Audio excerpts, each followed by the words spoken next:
change in the fundraising sector has never been greater. But innovations in technology are evolving faster than our ability to understand them. Are these advances good or bad? Do they have unintended consequences? And what is the application to the global fundraising sector? That's what we're here to find out. Welcome to the Fundraising AI Podcast, your up-to-date resource for responsible AI for the global fundraising community, hosted by Nathan Chappell and Scott Rosenkrans. We're back. Yeah. So for those that are just tuning in right now, Scott and I just recorded, or what we thought, in fairness, we thought we recorded probably the best episode of the Fundraising AI Podcast ever. To find out that we never hit record. So here we are. We're back for round two. And it's funny how often we have to actually record twice because of some technical issue or Wi-Fi goes out or something like that. One of these days we'll get it. I don't know. I think it's just part of the Fundraising AI, podcast curse. So we could do a bloopers episode. That's right. The whole episode would just be bloopers. and it might be.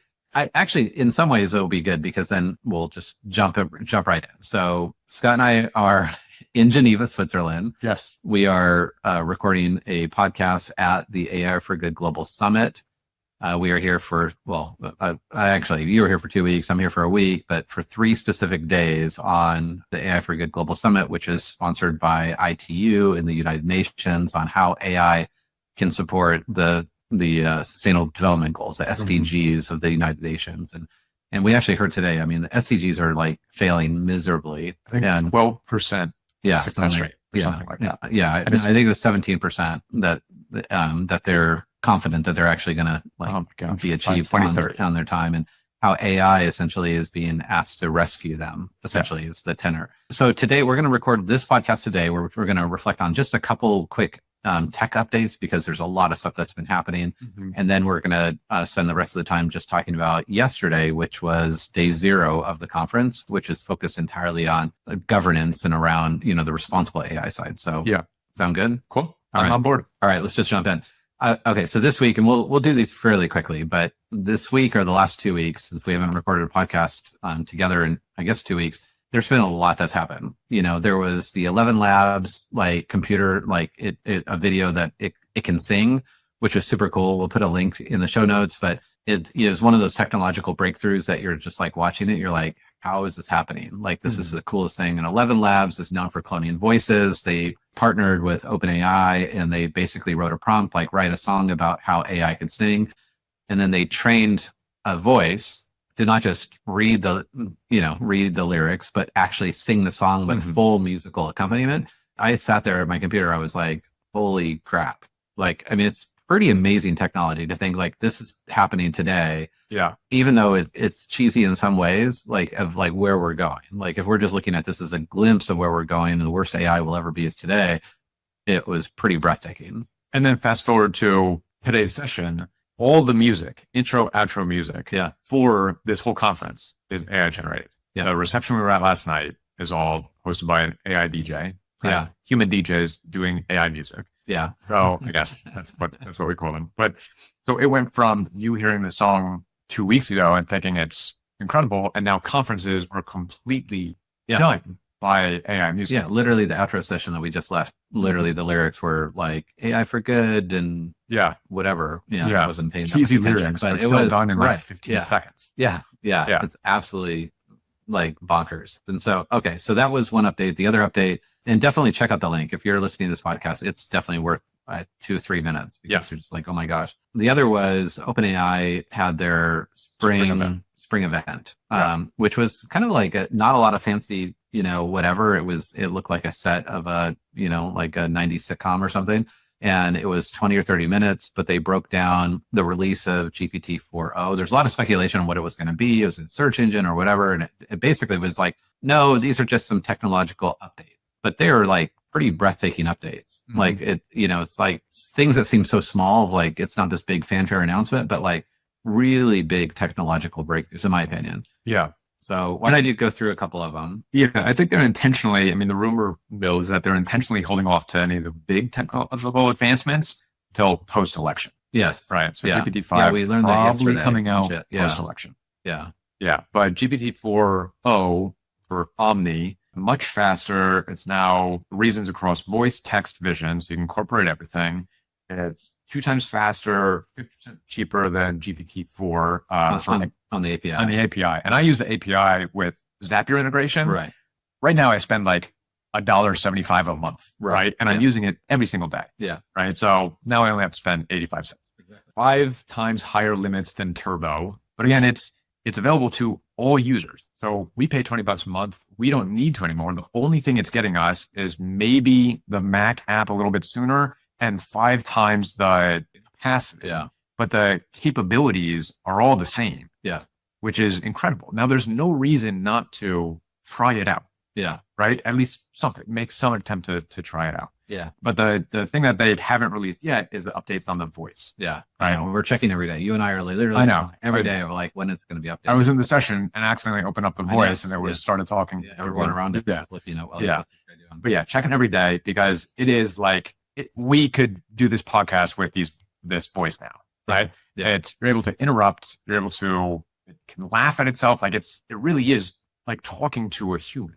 Yeah. I think this is a major technological breakthrough because it takes it from like this feeling of more like this binary. It's like you then me and then you and me, more like a walkie talkie. So like when we use OpenAI or any, voice GPT, it's like I say something, then I have to wait for it. And then it, says something and then I can't say it's something until it finishes, right? It's just like a walkie talkie. It's like over. Okay. You're over. I'm over. And this is the breakthrough on interruption is pretty amazing. I'm just being like, no, I wasn't actually saying that. Let's go a different direction. Or all I wanted was that little piece of information. You don't need to go on your whole diatribe. So that's one part on voice that's a huge breakthrough, just the interrupting and feeling much more natural, like the movie Her. And then the other is tonality. And I think, understanding it can take a voice and change the way that it's presenting the information. So you could say, tell me a story about whatever. It's like, okay, now tell this in a fanciful way or say this in a scary way. And it will change its voice, but you're like, no, I want it to be even scarier. And so it will be like, in the beginning or whatever, dramatic. And that's crazy. Like think that you can like just use a standard one voice and then manipulate the voice in real time, like without any other instruction, just say in a scarier voice. Like people recognize like the technology behind that is insane. Yeah. The instantaneous response, the converting your voice into text, into a prompt to then change the model to then turn that text prompt into audio in real time. Yeah. It's insane. The other, big breakthrough, I think that will be subtle, but people will notice a big difference of like letting a large language model. We've always known that like it will be in the future, like everyone will have one that they feel comfortable with. Like it's their personal assistant, right? Yeah. But to do that, you have to have continuity among all your conversations. So it's like right now, it's like I go into OpenAI, it's like, help me build a workshop for this one thing, or help me analyze this piece of legislation or whatever. And none of those kind of separate dialogues are like continuous. Like they're separate dialogues. And the more you use a single dialogue, it builds on its knowledge of what you're looking for in like a piece of legislation.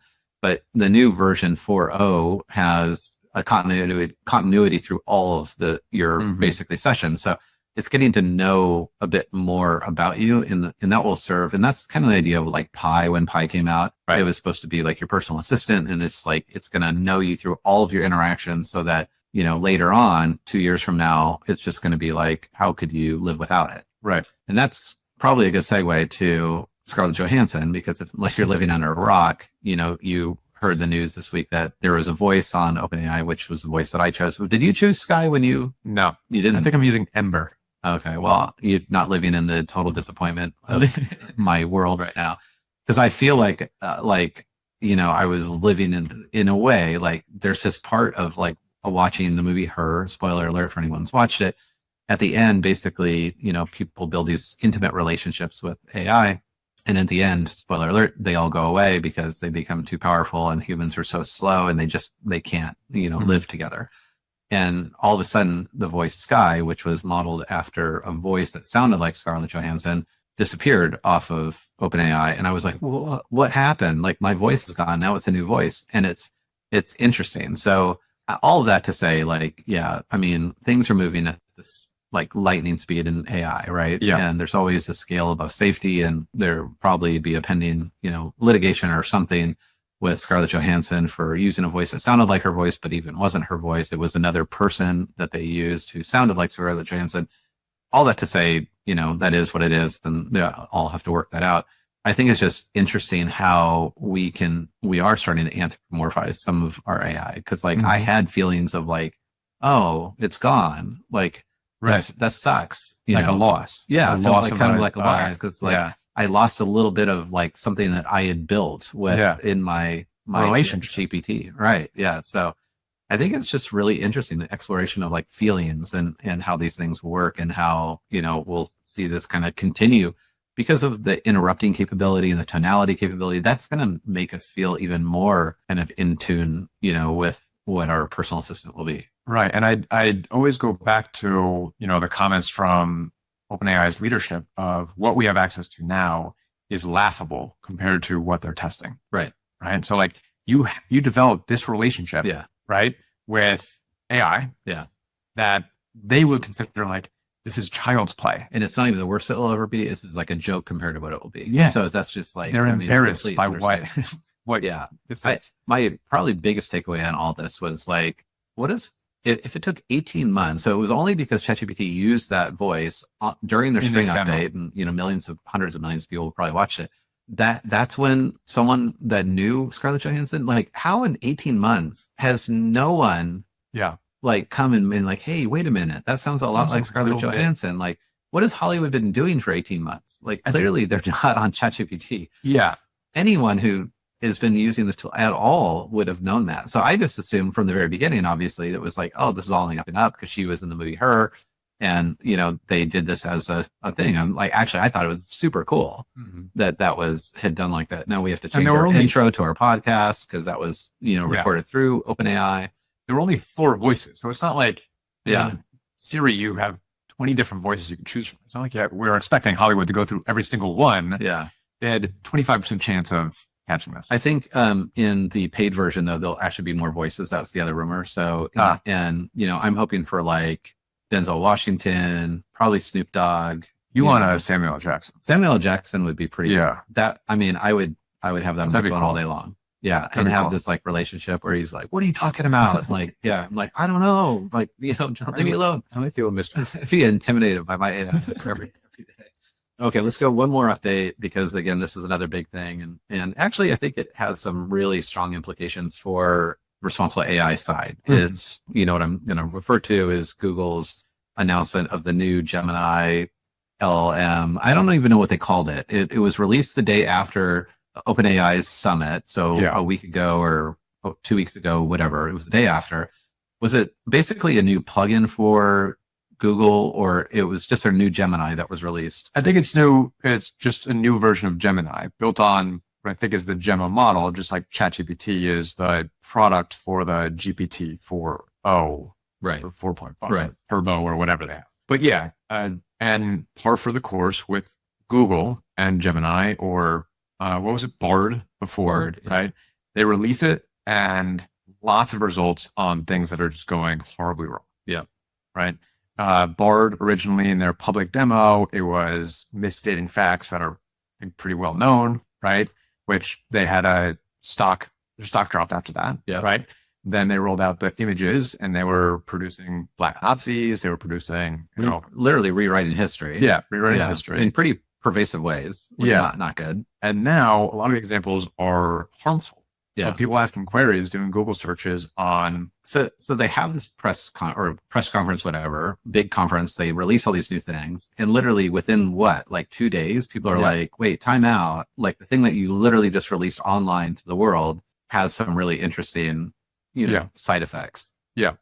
I think some of the ones were queried on how to have cheese stick to your pizza better. It said put half a cup of Elmer's glue or other non-toxic glue. I think it said, I like Elmer's, but you can choose any non-toxic, right? Yeah. And it pulled that from a Reddit comment 11 years ago. Right? Yeah. At the weight of that comment, so not recent, not frequent, right? But the weight of that comment surface above all other data. Which is a joke, right? On Reddit. It didn't understand the context. And to your point. Yeah. So yeah. What are some other ones? There was the eating rocks for digestive health. Yeah. Right. There was picking your nose and eating it for digestive health. Yeah. Right. But then the harmful one is for eating rocks is probably pretty harmful. Eating rocks is pretty harmful. Yeah. To be clear, for anyone listening to this, don't eat rocks. Sorry, right. Or focus on your pizza, or probably don't even pick your nose and eat it. But to treat depressive symptoms, it suggested jumping off the Golden Gate Bridge. Yeah. Right. Yeah. Which is obviously awful, concerning. Like that I wouldn't even know how to test, right? I'm not a red team researcher or tester for any of this. So I'm not saying I know how to do it, but there are teams that do this to make sure that products like this, before they're rolled out, these are safe. It's not like one thing. These are like a lot of things. So there's also, advising it's safe to leave dogs in hot cars, recommending staring at the sun for 5 to 30 minutes a day for health benefits. And the thing is, even in that one, it was falsely attributing that to WebMD. The one that you talked about, eating rocks, was that it was from a satirical article from The Onion. So it's pulling this information. And so whatever, red teaming that had occurred, obviously missed some really fundamental issues that we haven't even seen these in other large language models. So it's almost like several steps backward, in my opinion. Mm-hmm.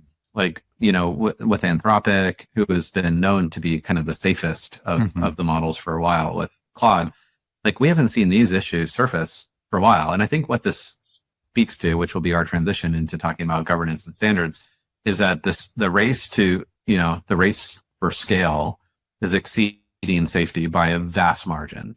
And yesterday, from 8 a.m. till 9:30 p.m., we were literally with those 300-400 people, all literally talking about like this whole issue, right? Is the arms race to deploy AI is exceeding the ability to make it safe, and where does standards and governance kind of live in that?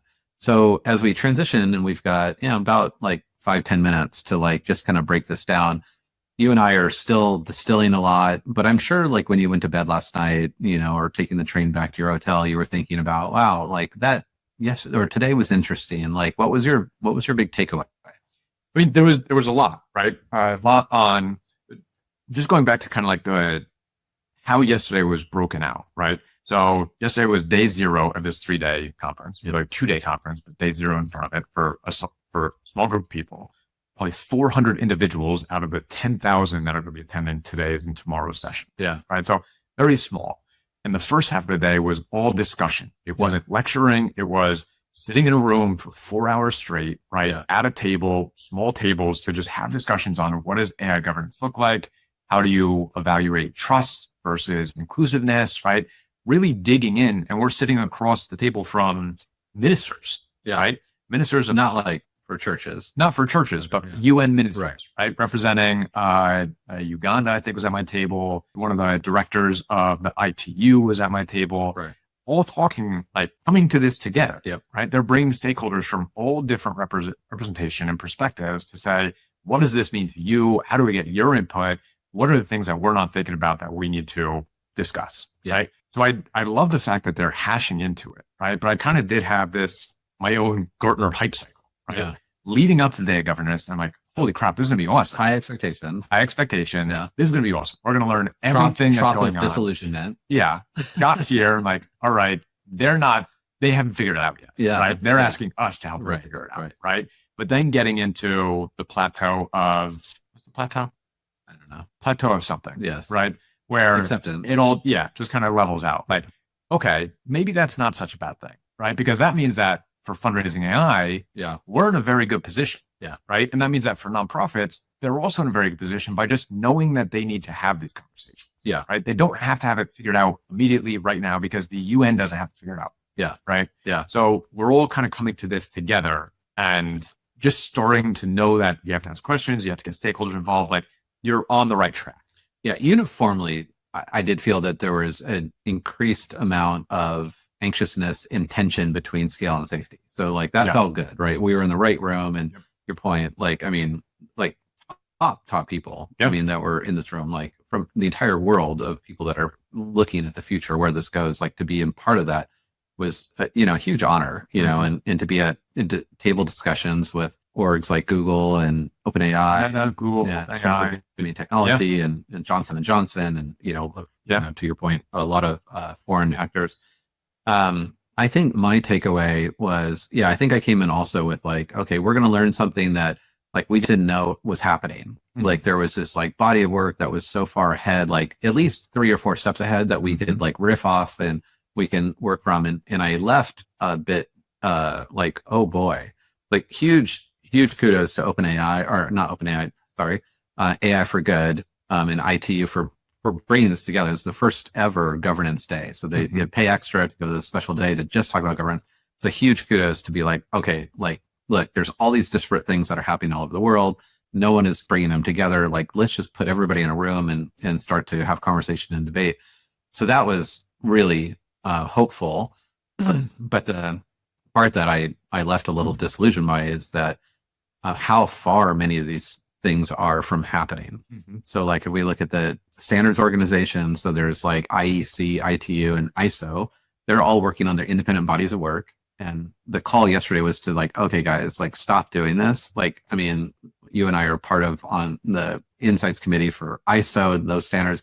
Like all these different bodies have all these different volunteers and committees have been working for years to do this, but it's not coordinated at all. And so the call yesterday was like, okay, there's got to be a uniform standard for what AI is, how it's defined, what the common terms are, whatever. And you all three need to collapse it into one. And I think there's agreement on that. So like a universal, truth for standards.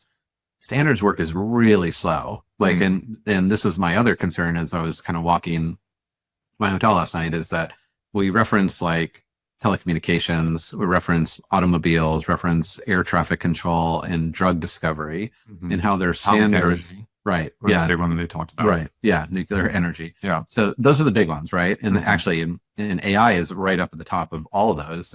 But the concern is that when we're talking about those things, I think 2 concerns for me.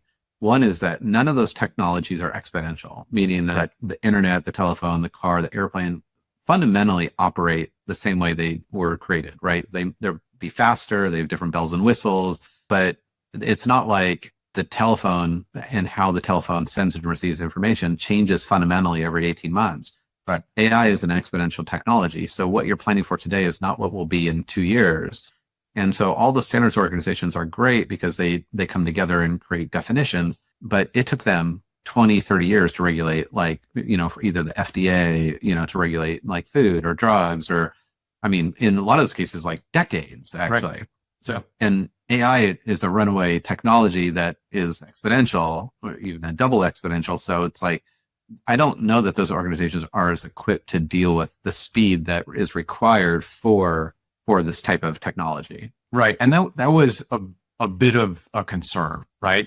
I think the conversations that they're putting out are, don't worry, we've seen this before. Right. We've handled this before. Right. But in my conversation, there was no nuclear bomb. Then there was a nuclear bomb. Right. But then that plateaued, right? That nuclear bomb didn't create other nuclear bombs that were more efficient and more powerful and more devastating, right? Yeah. So they had time to, once the nuclear bomb was introduced, they had time to say, all right, let's sit and talk about how do we what are parameters that we need to put around this new type of technology? Yeah. And technology was just kind of stagnant. Yeah. They don't have that sense of urgency. They have a sense of urgency that we need to do it, but that it'll be done. It'll be achieved, right? Yeah. And then we don't have to worry about it again.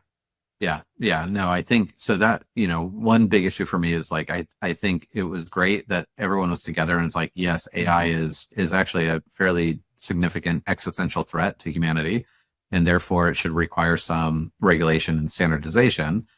The concern is that, those organizations probably aren't as equipped to actually take action, like in the speed that is required. Then the other part is on the government and the fragmentation of how governments are looking at this. And so, there's to create a universal standard or regulation for like nuclear warfare, it had to require every governments across the media, like, okay, like a nuclear arms race would actually be bad for everyone, right? Like it's a loss, lose-lose proposition. In this setting, we actually have more competitiveness government to government that is either like, say in the US, very loosely trying to regulate so that we can win the AI arms race, and in other countries don't even have electricity or AI. So it's like there's not a uniformity in how governments are looking at this at all from that level. And so I think I was left with and inspired by a little bit, even surprised by the number of ad hoc organizations that were creating their own kind of frameworks and standards for their specific industry.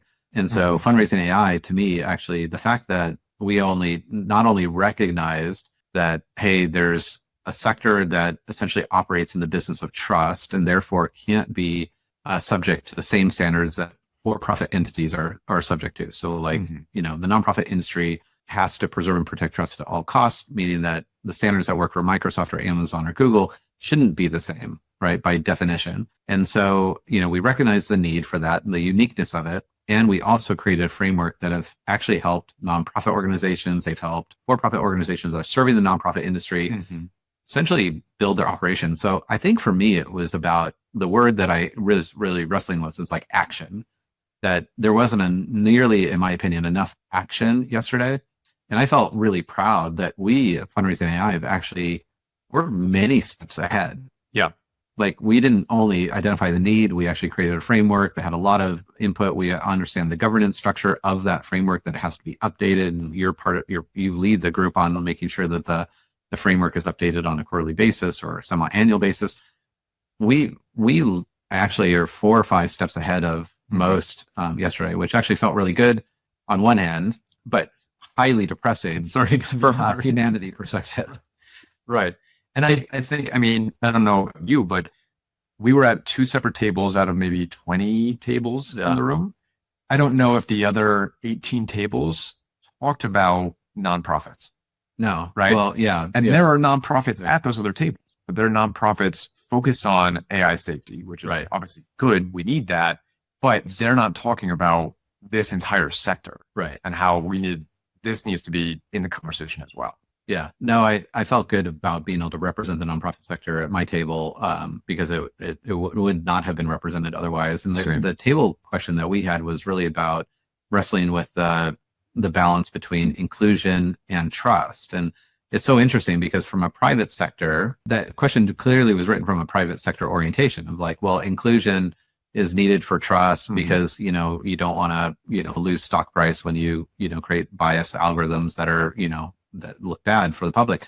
In the nonprofit sector, nonprofits are in the business of trust. So like inclusion is just one of many other variables that's required for responsible beneficial AI.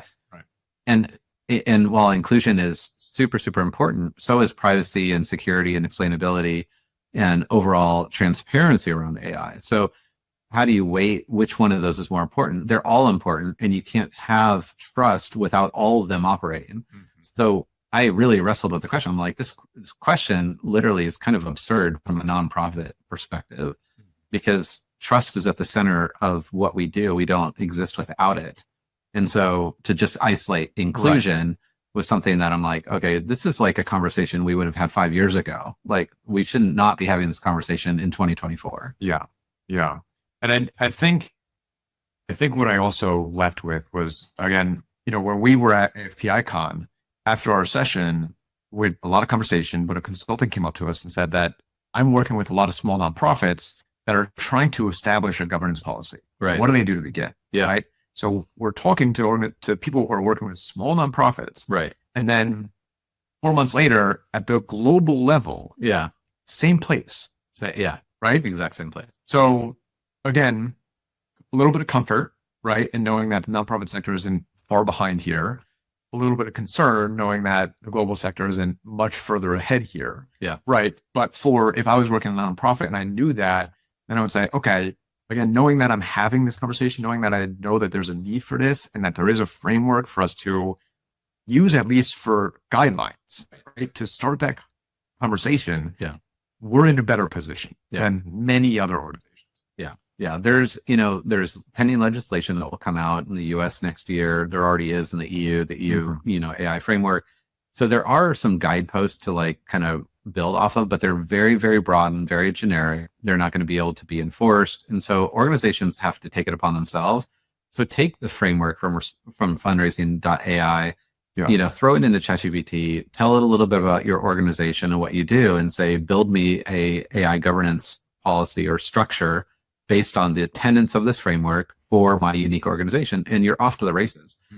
So I'll just say this is our AI for Good Global Summit Governance's day 0 update or distillation. Tomorrow, we're going to record another podcast that will be the end of the AI for Good Global Summit overall. And so we'll just have that because, we spent a lot of money and a lot of time to come here. And I just thought both of us think it's important to be able to share our findings with others out there. So awesome to be here with you. Yeah.